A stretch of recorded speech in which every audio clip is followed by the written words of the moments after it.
ariko ba minisitiri twifuzaga kubabaza ku bijyanye n'ikibazo cy'izamuka ry'igiciro cy'isukari hirya no hino ku masoko, aho hamwe cyagiye kiva ku mafaranga ari hagati ya 700 na 800 kigeze ku mafaranga ari hagati y'igihumbi n'igihumbi magana abiri.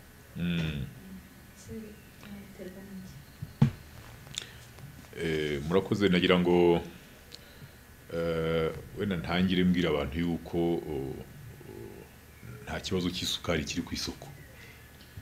Hari isukari nyinshi twamaze kugenda hirya no hino mu bacuruzi, kandi n'isukari mu by'ukuri yinjiye mu gihugu ku mafaranga aringaniye hakurikijwe ibijyanye na politike y'imisoro ku isukari.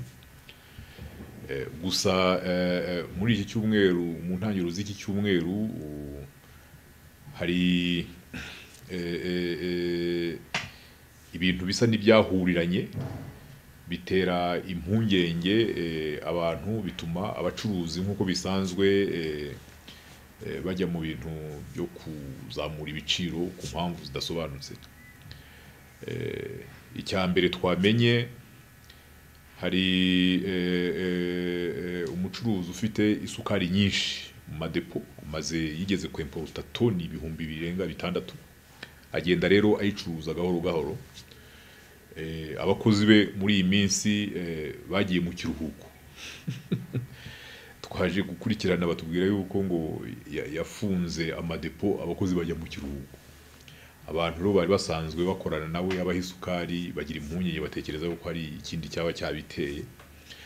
Ikindi ni uko ibyo byabaye, hari n'abandi bacuruzi bari kwinjiza isukari nyinshi mu gihugu bagiranye utubazo n'ikigo gishinzwe imisoro n'amahoro.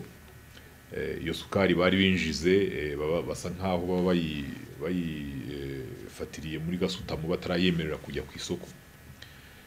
Bituma rero abacuruzi batekereza yuko hashobora kuba hagiye kuba ikibazo cy'ibura ry'isukari ku isoko ryacu. Batangira kuzamura ibiciro bya huti, ariko mu by'ukuri nta shingiro ibi byose bifite. Ariko icyo nagira ngo mbabwire nuko ubu tuvugana, umufuka w'ibiro 50 by'isukari wari wazamutse ugera mu bihumbi 45, ubu byamanutse uri kugurishwa 33 nk'uko byari bimeze mbere.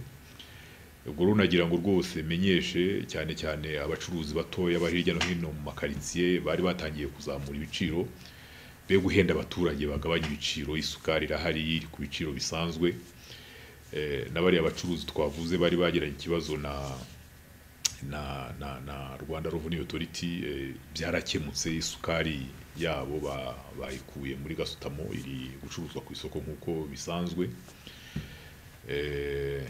Nta kibazo gihari, abantu be gucika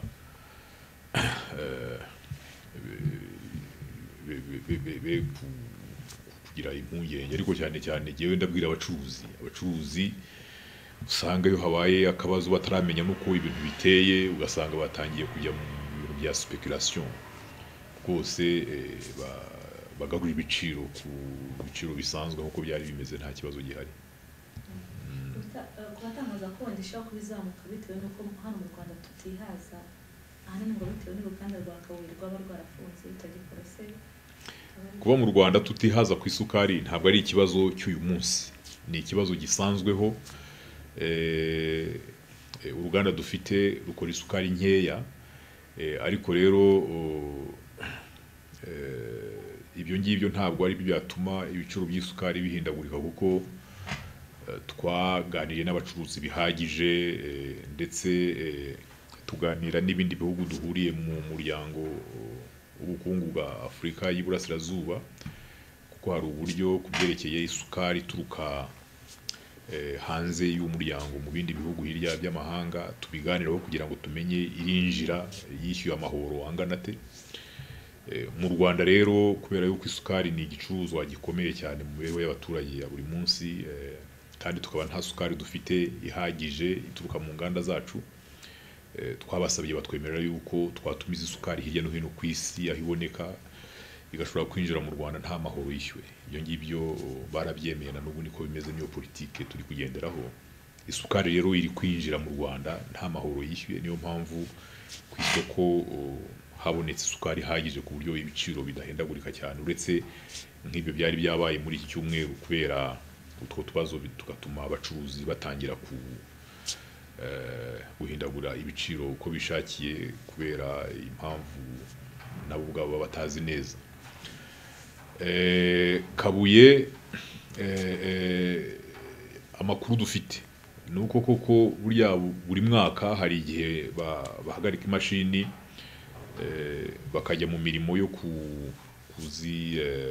kuzisana, kuzikorera isuku, ariko icyo twumvikanye nabo nuko buri gihe cyose mbere y'uko bajya muri izo gahunda bazajya babanza kwitegura, bakaba bafite stock zihagije. Amakuru dufite nuko ubu ngubu bafite isukari nyinshi rwose, nayo nta nubwo ariyo bikorera, niyo batumiza hanze. Mubizi uko Kabuye ya ruganda abashoramari bafite n'inganda nyinshi muri aka karere, cyane cyane mu gihugu cya Uganda, ku buryo bafite uburyo bakorana bakazana isukari nyinshi. Isukari yabo irahari ni nyinshi, ndetse baranayigurisha amafaranga makeya ku isoko, ibihumbi 33,500 ku mufuka y'ibiro 50, ku buryo rero numva ntabwo ibyo bibazo byari byavutse byaba bishingiye ku mpamvu z'uko Kabuye iri muri gahunda yo gusana no koza amamashini nk'uko bisanzwe bikorwa buri mwaka. Nta kibazo cy'isukari kiri ku isoko, ikibazo gusa cyari cyaturutse kuri iyo speculation yari yaje, ariko ubu ngubu ibintu byasubiye mu buryo. Murakoze cyane.